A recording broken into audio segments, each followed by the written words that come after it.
Apa? Okay. Dr. Kamarudin selesaikan semua slip surface tersebut, okay, ataupun slash tersebut, dan dia kira sekali the factor safety. Okay. So dia beri dua contoh. Yang pertama based on Fillenius, yang kedua based on simplified Bishop. Okay. So soil above groundwater table, okay, walaupun dia ada mengandungi satu type of soil saja, tapi disebabkan oleh ada groundwater table, dia menyebabkan berlakunya perbezaan in term of soil properties. Okay. So dia kata kalau C10 515 untuk above unit weight 70.5, manakala below saturated unit weight 20, C20 by effective 25. Okay. So kita tengok macam mana benda ni diselesaikan. Okay. So this the example plot ataupun graph, diagram yang dilukis atas grid paper. Okay. So kita tengok pada contoh yang ini, okay, the water level, okay, the water level yang dash line tu, okay, dan dia ada penurunan water level due to the construction of the flow net. Okay. Cuma so far saya tengok mana-mana contoh dia tak ada discuss untuk menggunakan flow net untuk dapatkan the height of the pore water pressure, unless hanya menunjukkan contoh based on the groundwater table itself. Okay. So kalau nak selesaikan soalan ni, andai kata awak tak lukis this flow net punya diagram, tidak menjadi isu. Okay. Melainkan awak hanya refer kepada kat mana kedudukan groundwater table tersebut. Okay. Sebab kalau awak lukis flow net, the value for the HW, okay, will be reduced if you're using the height from the groundwater table. Okay. So kalau contoh ini kita refer dulu kepada the height of the what we call as the height of the water table based on the flow net. Okay. Manakala height untuk H2 dikira berdasarkan kepada kedudukan groundwater table. Okay. Faham tak? Maknanya untuk height ataupun untuk U, which is the pore water pressure, kita ambil ketinggian this flow net. Okay. Manakala untuk H2, kita ambil ketinggian sampai ke groundwater table. Sebab itu at the end, banyak buku hanya refer kepada di mana kedudukan groundwater table saja. Okay. Okay. So, saya nampak cara nak construct dia, okay, adalah refer kepada what we call as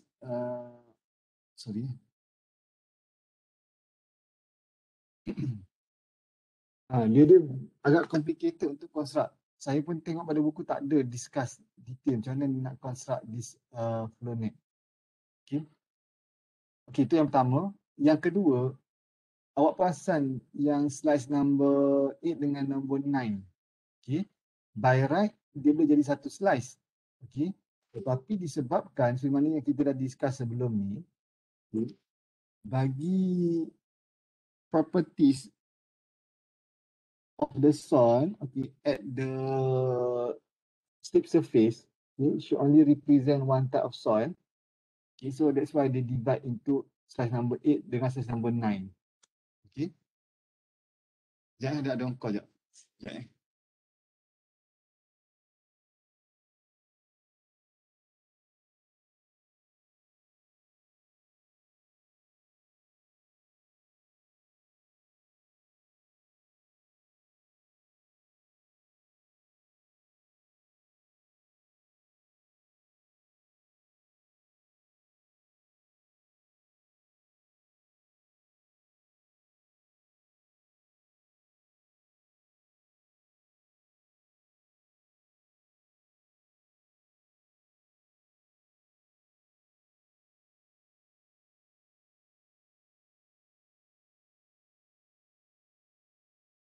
Okay, sorry. Ada orang call. Okay. Kan saya dah terang sebelum ni kan. So awak kena, sebab walaupun dia kecil tapi dia divide into dua juga. Sebab dia tak nak this slice ada one slice of this width ada dua type of soil at the slip surface. Okay. So selebihnya sebenarnya yang kita dah bincang sebelum ni adalah untuk dapatkan alpha. Okay. So the point of origin here, draw a straight line, okay, cross the center. Okay, so that is the alpha untuk slide nombor 1 sehinggalah kepada kesemua slice. Okay, saya rasa tak ada benda yang asing dah bagi awak sebab awak dah diberi contoh soalan nombor 3 tersebut. Okay. So saya rasa bendanya tak perlu diulang balik. Okay, awak hanya tengok, go through the example. Okay, example ni Dr. Kamarudin menunjukkan saiz nombor 3 saja. Okay, so dia tunjuk satu-satu. Saya nak kira. Okay, terus berapa daripada W. Okay, so kalau awak rajin, awak tolong tengok, kira count sendiri berapa. Awak contohlah dekat awak punya buku tu, draw a center line. Okay, draw a center line dan kira berapa ketinggian bagi H untuk soil number properties nombor 1 dan soil number property nombor 2. Okay, so dapat 4125. Okay, based on the alpha, alpha dia positif sebab dia anti-clockwise, so dapat 359.56. Okay, then the same goes to CL menggunakan alpha yang positif, dapat 200.76. Okay, so sama juga untuk P, 410.30.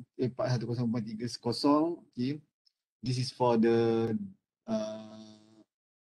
sub equation nombor 3. Okay, tetapi tak habis lagi sebab dia ada tambahan ke atas UL. Okay, U adalah ketinggian, U adalah for water pressure. So 10 adalah unit weight of water. So kita tengok kat mana ketinggian bagi slice nombor 3. Okay. Okay, so awak kena tengok daripada sini ke sini berapa ketinggian dia. Lebih kurang yang ni 5, 10, 15 point, lebih kurang 15.1 tu satu box 0.5. So 15.5. Okay. So ketinggian adalah 15.5. So that is the height for the water level, water pressure. Okay. Okay, yang ni dia beritahu. Since CP is considered the pressure head HW is less than the depth of water measured from the base of the size due to dissipate energy, it could be dissipate by drawing flow net. Yang ini yang saya kata flow net tadi tu. Bahawa ada loss of energy. Okay. So the pressure head HW digunakan. Okay. Tapi banyak buku tidak melukis this flow net. Okay.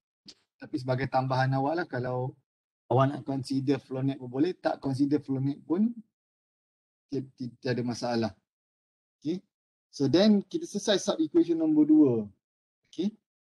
1190.84 sebab dia ada penambahan ke atas for water pressure tersebut. Okay. So soalan slide nombor 3 ni diselesaikan dengan the resisting moment. Okay.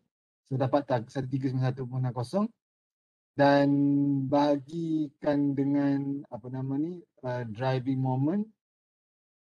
Okay. Seolah-olah kita dapat factor safety bagi slide nombor 3, tapi itu tak selesai lagi lah. So Dr. Kamarin letak kat dalam table. Okay. Kalau awak perasan, macam yang saya terang tadi lah. B, alpha, H1, H2, HW. Okay, W dia dapati. Okay, so this is sub equation number 3, which is the driving moment. Okay, so diselesaikan satu sehinggalah selesai sub equation number 1 and number 2 untuk represent the resisting moment. Okay. So 8879.4 dibagikan dengan 9305.67 dapatlah factor safety bagi Fillenius untuk keseluruhan slice daripada 1 sampai 9. Okay, clear? Ada soalan? Jadi lebih sistematik, okay? Dan lebih mudah untuk faham banding dengan mana-mana buku rujukan yang saya pun sendiri refer. Saya rasa yang ni lebih senang untuk awak faham. Cubalah awak cari mana-mana buku, awak takkan dapat this kind of example yang details. Okay, okay, so that is for the first example untuk Fillenius. Okay. So now we move to the next example, which is based on B-Shop. Okay. Seperti mana yang saya dah terang sebelum ni, B-Shop dia ada apa? Left and right side of factor safety kan. Okay. Konsep dia sama, at the end kedua-dua mesti sama value. Maknanya left and right should be same. Okay. Dekat situ dah tanya try and error punya approach. Okay. So ni contoh dia. Okay. To begin with, Dr. Kamarudin assume factor safety equal to 1.1. Okay. Then, okay, ni nampak ni. Factor safety equal 1. Okay. So factor safety equal 1.1. Okay. Dia do the calculation. Okay. At the end, based on factor safety 1.1, dia dapat resisting moment samaan dengan 1062.77, manakala driving moment 9305.67, which is there will be no difference for the next, what we call it, for the next or for the other factor safety on the right. Okay, so dapat 1.14. Okay, which is kalau kita 1.11 dengan 1.4 lebih kurang sama lah. Tapi rekaman saja nak tunjukkan contoh. Okay, then they increase 1.3, okay, a little bit higher. So dia dapat 1.16. Okay, so then increase to 1.5, then the result is 1.18. Okay, so cukup 3 kali saja sebenarnya yang kita dah discuss sebelum ni. So apa perlu kita buat? Kita draw a line of equality. Okay. Draw line of equality. Sebenarnya yang kita dah bincang untuk example-example yang sebelum ni.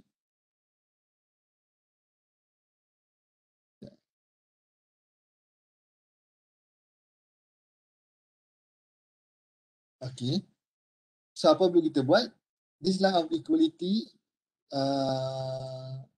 will be compared to the relationship for the factor safety right hand side, left hand side. Okay. So the intersection between the relationship with the line equality is the value for the factor safety. Okay. So dapatan dia adalah 1.15. Okay. For the factor safety value. Okay. So based on value from the Fillenius and B-Shop, we notice that the Fillenius provide more conservative value, which is less than the B-Shop. Okay, most probably due to the different assumptions of the side or lateral force acting on each slice. Okay, maknanya assumption yang Fillenius buat, okay, berlainan dengan apa assumption yang dibuat oleh B-Shop berdasarkan kepada force yang acting at both side of the slice. Kita ada lateral dan vertical force tu. Okay. Ada assumption yang berbeza yang dibuat oleh Fillenius berbanding dengan B-Shop. Okay. Kalau kes yang ini, kalau kita menggunakan beberapa type of methods analysis, so methods yang mendapatkan nilai yang lebih rendah perlu digunakan sebagai kita punya apa reference, sebab dia lebih more konservatif. Okay. Kalau ada masa kita buat beberapa analisis. Okay. Sedangkan kalau dalam menggunakan software, software pun dah buat perbandingan untuk different methods. Okay. at the end kita akan guna value yang paling konservatif. Okay. Okay. So that is example for the Bishop and Philenis. Okay. So awak faham kan? Sebab dia ambil masa yang lama untuk selesaikan. That's why at the end dicadangkan menggunakan software. Kalau ada masa saya tunjuk kot software punya for example. Might be untuk next punya kelas Okay. So saya rasa setakat itu saja kot untuk hari ini. Kita dah cover keseluruhan buku Dr. Kamarudin dengan slide yang saya bagi dengan beberapa example daripada contoh Dr. Noli Gofar. Okay. So yang chapter nombor 4 ni tak ada kaitan. Okay. So kalau awak nak enhance awak punya understanding on compassion, awak boleh baca lah. Okay, sebab kita dah hanya ada 3 chapter saja untuk teknik 1. Okay. So jika ada soalan, kalau tak ada soalan, kita boleh stop kat sini dan ada soalan boleh tanya through kita punya group lah. Okay. Ya, Doktor. Okay, satu saja kot hari ni. Okay. So kita jumpa 2 minggu lagi Minggu depan awak cuba concentrate untuk selesaikan awak punya assignment Baik. Okay. So Assalamualaikum dan selamat tengah hari. Terima kasih, Doktor.